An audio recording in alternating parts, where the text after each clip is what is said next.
हरीश की एक पत्नी थी जो बहुत बोलती थी और वो उसके ज्यादा बोलने से बहुत परेशान था। हरीश को पता चला कि जंगल में एक महात्मा आए हुए हैं। वह अपनी पत्नी को उनके पास लेकर जाता है और कहता है कि मुनिवर, कृपा करके आप इसे समझाइए, ये बहुत बोलती है। मेरे मना करने के बाद भी इसका दिन भर इसका मुंह चलता ही रहता है। मैं इसे कितना समझाता हूँ कि कम बोला कर चुप रहना सीख, लेकिन नहीं, और हर बार इसकी वजह से लड़ ढाई होती है। महात्मा मुस्कुराए और बोले, मैं तुम्हें इस बात को एक कहानी की मदद से समझाता हूँ। मेरा गुरु का एक शिष्य था जो बहुत बोलता था। वह हर समय इधर उधर की बातें करता था और कभी शांत नहीं रहता था। जब वह दान लेने के लिए जाता तो हर घर से एक नई कहानी लेके आता और आश्रम के दूसरे शिष्यों को सुनाता, और एक शिष्य की दूसरे से बुराई करता, चुगली करता और दूसरों के सामने अच्छा बनने का प्रयास करता और खुद के मुंह से ही खुद की तारीफ करता रहता और हमेशा खुद को गुरु के सामने सबसे बुद्धिमान और उत्तम साबित करने का प्रयास करता। वह खुद को सभी शिष्यों से अलग और श्रेष्ठ मानता था। उसका कहना था कि मैं एक अमीर घर का बालक, अगर मैं चाहता तो एक आरामदायक और सुविधाओं से भरा जीवन जी सकता, लेकिन मैं वह सब छोड़ कर यहाँ आ गया क्योंकि मुझे खोज करना, खुद को जानना है, जीवन को जानना है। एक दिन गुरु ने आश्रम के सभी शिष्यों को बुलाकर कहा, आप सभी को अगले 1 महीने के लिए कोई न कोई संकल्प लेना होगा। इससे आपकी संकल्प शक्ति मजबूत होगी और आप में आत्मशक्ति का संचार होगा। आप सभी अपने सामर्थ्य के अनुसार कोई भी संकल्प ले सकते हैं, और यदि 1 महीने से पूर्व आप में से जिसका भी संकल्प टूट जाएगा तो वह अपनी पुरानी दिनचर्या में वापस आ सकता है। सभी शिष्यों ने अपनी शक्ति के अनुसार संकल्प लिए और गुरु को अपने अपने संकल्प के बारे में बताकर वहां से चले गए। लेकिन वह शिष्य जो खुद को सबसे अलग दिखाना चाहता था, वह सीधे गुरु की कुटिया में पहुंच गया और बोला, मैं कोई छोटा मोटा संकल्प नहीं लेना चाहता, बल्कि खुद की ही जैसे एक और महान संकल्प लेना चाहता हूँ। कृपया आप ही बताएं मुझे क्या संकल्प लेना चाहिए। उसकी यह बात सुनकर गुरु मुस्कुराए बोले, क्या तुम मेरे द्वारा दिए गए संकल्प को पूरा कर पाओगे? क्या तुम्हारे लिए उसे पूरा करना संभव होगा? शायद नहीं, वह तुम्हारे लिए संभव नहीं, तुम उसे पूरा नहीं कर पाओगे, इसीलिए तुम खुद ही कोई संकल्प ढूंढो। शिष्य ने कहा, नहीं गुरुदेव, आप जो भी संकल्प मुझे देंगे मैं जरूर उसे पूरा करूं। गुरु ने कहा, ठीक है, तो तुम अगले 1 महीने तक चुप रहो, मुंह से एक शब्द भी नहीं निकालोगे, यही है तुम्हारा संकल्प। शिष्य ने कहा, गुरुदेव, यह भी कोई संकल्प है? ये तो बहुत ही आसान है, आप कोई संकल्प दीजिए जो मेरी योग्यता के बराबर हो। गुरु ने कहा, पहले तो तुम इस संकल्प को तो पूरा करके दिखाओ। शिष्य ने गुरु की बात मान ली और वह उसी समय चुप हो गया और पलटकर कुटिया से बाहर चला गया। उसे चुप रहना बहुत आसान लग रहा था।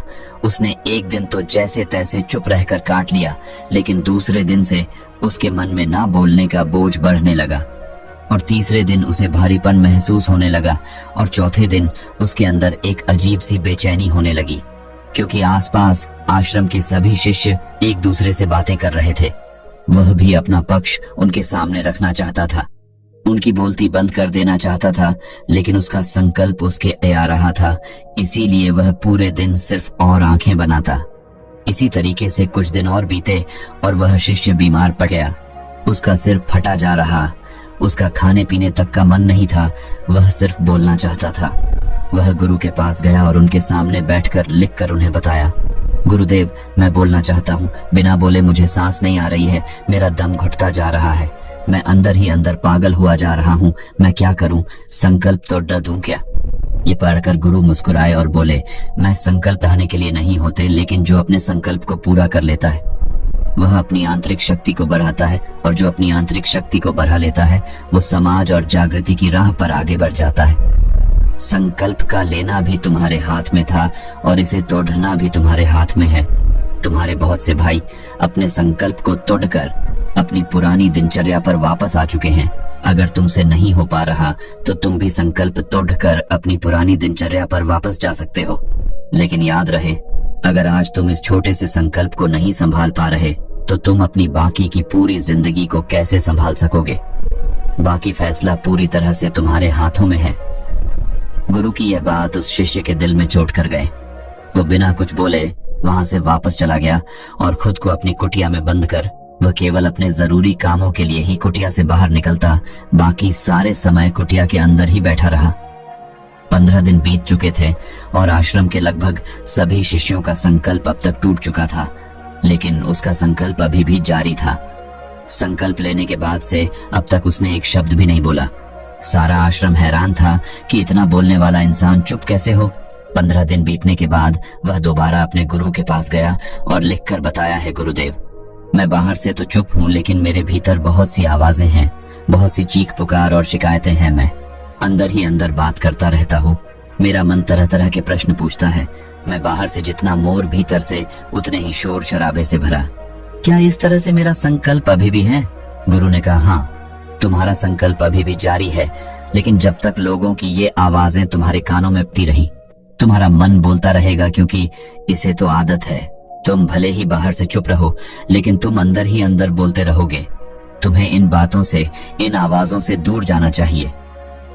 शिष्य गुरु को प्रणाम कर वहां से चला जाता है और सुबह होते ही अपनी कुटिया छोड़ जंगल की तरफ चला जाता है। कई दिन बीत जाते, संकल्प का समय भी पूरा हो जाता है, लेकिन शिष्य लौटकर नहीं आया। आश्रम में सभी को डर था कि कहीं जंगली जानवर ने उसे खाना लिया हो। इस बीच उसे ढूंढने की बहुत कोशिश की गई, लेकिन वह कहीं नहीं मिला। गुरु भाइयों ने मान लिया था कि जंगली जानवरों ने उसे अपना शिकार बना लिया है, लेकिन गुरु को ऐसा नहीं लगता। एक दिन आश्रम का एक अन्य शिष्य गुरु के पास आया और बोला, गुरुदेव, हमारे उस अधिक बोलने वाले भाई के साथ क्या हुआ होगा? क्या जानवर ने उसे मार दिया होगा? गुरु ने कहा, हो सकता है कि जानवरों ने उसे अपना शिकार बना लिया हो, लेकिन उसके न लौटने की एक दूसरी वजह भी हो सकती है। शायद उसे वह मिल गया है जिसके लिए वह गया था। फिर शिष्य ने पूछा, गुरुदेव, क्या ज्यादा बोलना इतना हानिकारक होता है? गुरु ने बोला, कहा, इंसान के जीवन के बहुत सारे दुखों में से एक दुख यह भी है कि वह कभी चुप नहीं रह सकता। हमेशा कुछ ना कुछ बोलता ही रहता है। सिर्फ हमारे बोलने के कारण हमारे आधे से ज्यादा दुख पैदा होते हैं। हम में से कोई भी चुप नहीं रहना चाहता। हम बस सामने वाले को सुना देना चाहते हैं। जो भी हमारे मन में है सब निकालकर उसके मन में बैठा देना चाहते हैं। उसे समझा देना चाहते हैं कि देख, तू गलत है और मैं सही। इस तरीके से सुनने और सुनाने का यह काम जिंदगी भर चलता रहता है, लेकिन इस नासमझी में हम अपना समय, अपना जीवन, अपनी समझ और सबसे महत्वपूर्ण अवकीमती पल जो जिए जा सकते हैं, जिनको अनुभव किया जा सकता है, जिनमें आनंद को प्राप्त किया जा सकता है, यह सब खो देते हैं। लेकिन इसके बदले हमें मिलता क्या है? कुछ नहीं, सब व्यर्थ और बर्बाद हो जाता है। शिष्य ने पूछा, तो फिर इसका समाधान क्या है? गुरु ने कहा, पूरी जागरूकता के साथ अपने विचारों को देखना, यही एकमात्र तरीका है। सारी मानसिक समस्याओं का वर्तमान में रहकर चिंतन करना, पूरी जागरूकता के साथ अपना काम करना जिंदगी में चमत्कारिक बदलाव ला देता है। उसके बाद वह शिष्य गुरु से अपने प्रश्नों का उत्तर पाकर उनको प्रणाम करके वहां से चला गया। उस शिष्य को आश्रम छोड़ ढकर गए 3 महीने का समय बीत चुका था, लेकिन उसकी कोई खबर नहीं। अब तक तो सभी गुरु भाइयों ने भी उसके वापस लौटने की उम्मीद छोड़ी, लेकिन एक दिन वह आश्रम लौट आता है। लेकिन अब वह नहीं था जो यहाँ से गया था, वह कुछ और ही बनकर वापस आया था। उसके अंदर एक गजब का बदलाव महसूस किया जा सकता था। उसके चेहरे पर एक गजब का ठहराव और आंखों में बनी शांति थी। आश्रम में आते ही सभी गुरु भाइयों ने उसे चारों तरफ से घेर लिया और बातें करने लग गए। वह भी अपने गुरु भाइयों से बातें करने लगा। उससे बात करने वाले सभी ने यह अनुभव किया कि अब वह पहले जैसा उतावला और बातूनी नहीं रह गया था। उसके मुंह से एक एक शब्द बहुत ही सुलझे हुए और मधुरता के साथ निकल रहे थे। थोड़ी देर तक गुरु भाइयों से बात करने के बाद वह सीधा गुरु की तरफ चला गया। उसने गुरु के चरण छुए और कहा, गुरुदेव, क्या मैं अब भी मौन हूँ? क्या अब भी मेरा संकल्प जारी है? गुरु ने कुछ देर तक शिष्य की आंखों में बड़े ध्यान से देखा और कहा, हाँ, तुम अब भी मौन हो। तुम्हारे मुंह से एक भी शब्द निकल नहीं रहा और तुम्हारा संकल्प अभी भी जारी है। शिष्य ने कहा, गुरुदेव, जब मैं आश्रम से गया तो मैं मुंह से तो चुप था, लेकिन मेरे अंदर बहुत सी आवाजें थी। मन में बहुत से प्रश्न थे और वह बंद नहीं हो रहे थे, तो मैं जंगल में चला गया, इस उम्मीद से कि वहां मुझे शांति मिलेगी और मेरे मन की बकबक कम हो जाएगी। लेकिन मैं जितना एकांत में जाता गया, मेरे अंदर की आवाज उतनी ही तेज होती गई। मेरे भीतर की पुरानी से पुरानी आवाज मुझे सुनाई देने लगी। तब जाकर मैंने महसूस किया कि मैं कितना गलत कर रहा था। जब मैं अपने परिवार वालों, दोस्तों को और गुरु भाइयों को बुरा भला कहता था तो उस समय मुझे लगता था कि मैं सही कह रहा हूँ। जब मैं गुरु भाइयों की एक दूसरे से चुगली करता था और उनका मजाक बनाता तब भी मुझे यही लगता था कि मैं उनसे बेहतर हूँ और मैं सही कर रहा हूँ। लेकिन उस दिन मैंने पहली बार महसूस किया कि मैं कितना गलत बोलता था। काफी दिनों तक ये आवाजें, ये शिकायतें मेरे अंदर चलती रही, लेकिन धीरे धीरे करके एक दिन ये सारी आवाजें मेरे अंदर से समाप्त हो गई। अब मैं भीतर से भी मौन हो गया। उस घने जंगल में बाहर से कोई बोलने वाला था नहीं और भीतर कोई आवाज बची ही नहीं थी और मैं उस दिन पहली बार मौन का सही अर्थ समझा। मेरे चारों तरफ बहुत शांति थी। हालांकि अभी भी कुछ आवाजें आ रही थी जो पहले भी आती थी, लेकिन मैं उन्हें सुन नहीं पाता था। पर अब वह सभी आवाजें मुझे स्पष्ट रूप से सुनाई दे रही थी। हवा के चलने की आवाज, चिड़ियों के चहकने की आवाज और पानी के बहने की आवाज, ये सभी आवाजें मैंने पहली बार पूरे होशपूर्वक सुनी। अपने चारों तरफ इतनी शांति मैंने पहले कभी महसूस नहीं की थी। तो इस शांति को भंग करने के लिए मैंने पहली बार अपने मुंह से कोई शब्द निकाला। मैं चिल्लाया, हे ईश्वर, ये कैसी शांति है? सभी कुछ इतना शांत क्यों है? ऐसा क्या हो गया? लेकिन मेरे चिल्लाने के बाद भी शांति भंग नहीं हुई। सब कुछ पहले जितना ही शांत था, बाहर भी और भीतर भी। हे गुरुदेव, मैंने अपने गुरु भाइयों से बात की, मैंने आपसे बात की। मैं बोल रहा हूँ, मैं चल रहा हूँ, मैं सब कुछ देख रहा हूँ, लेकिन मैं अपने भीतर एकदम एकांत में हूँ, मौन में हूँ। भीड़ में होता हूँ तब भी भीतर से अकेला एकांत में होता हूँ। जब मैं खुद में भी शोर करना चाहता हूँ तब भी एकांत में ही होता हूँ। अब सब दिखाई पड़ने लगा है, सब सुनाई पड़ने लगा है। गुरु ने कहा, जब तक हम बाहर की तरफ बोलते रहेंगे भीतर अशांति ही रहेगी, लेकिन जिस दिन हम भीतर की तरफ मुड़ जाएंगे तब हमारे मुंह से कुछ भी निकलेगा, हम शांत ही रहेंगे। दुनिया में जितनी भी बुराइयां हैं ज्यादातर हमारे बोलने से ही उत्पन्न होती है, क्योंकि हम चुप रहना नहीं चाहते। हम जितनी जरूरत है उससे कहीं ज्यादा बोलते हैं। हम सामने वाले को सुनना नहीं चाहते, बल्कि उसकी बोलती बंद कर देना चाहते हैं। उसे समझा देना चाहते हैं कि मैं कौन हूँ, मैं क्या कर सकता हूँ, और यही हमारी जिंदगी का मकसद बनकर रह जाता है। हमारी सारी ऊर्जा व्यर्थ के बोलने में बर्बाद होती रहती है। ऐसे ही समाज में लोगों का जीवन दुखों से भर जाता है, जो हमेशा एक दूसरे को सुनाने में लगे रहते हैं। कभी एक दूसरे को सुनना नहीं चाहते, समझना नहीं चाहते, और चुप रहना तो उन्होंने कभी सीखा ही नहीं, क्योंकि चुप रहना उन्हें छोटा महसूस करवाता है।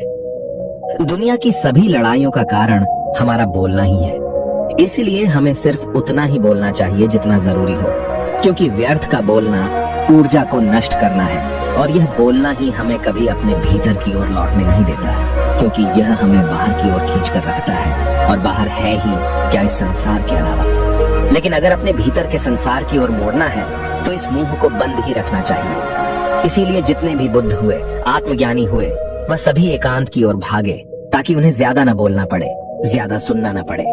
वह एकांत में रहे और शांत रहे, इसीलिए आसानी से भीतर की यात्रा कर पाए। लेकिन अगर कोई चाहे तो इस संसार में रहकर भी एकांत में रह सकता है, शांत रह सकता है, लेकिन इसके लिए उन्हें अपनी ऊर्जा बचानी होगी, जिसे वह अब तक अपने व्यर्थ के शब्दों में बर्बाद कर रहे थे। दोस्तों, इस कहानी की सीख यही है कि व्यर्थ का बोलना ऊर्जा को नष्ट करना है। ज्यादा और व्यर्थ बोलना ही हमें अपने भीतर की ओर लौटने नहीं देता, क्योंकि यह हमें बाहर की ओर झुकाए रखता है, और जिन्हें भीतर की यात्रा करनी है उन्हें अपने मुंह को बंद ही रखना चाहिए। मुझे उम्मीद है कि आपको यह कहानी पसंद आई होगी और काफी कुछ सीखने को मिला होगा।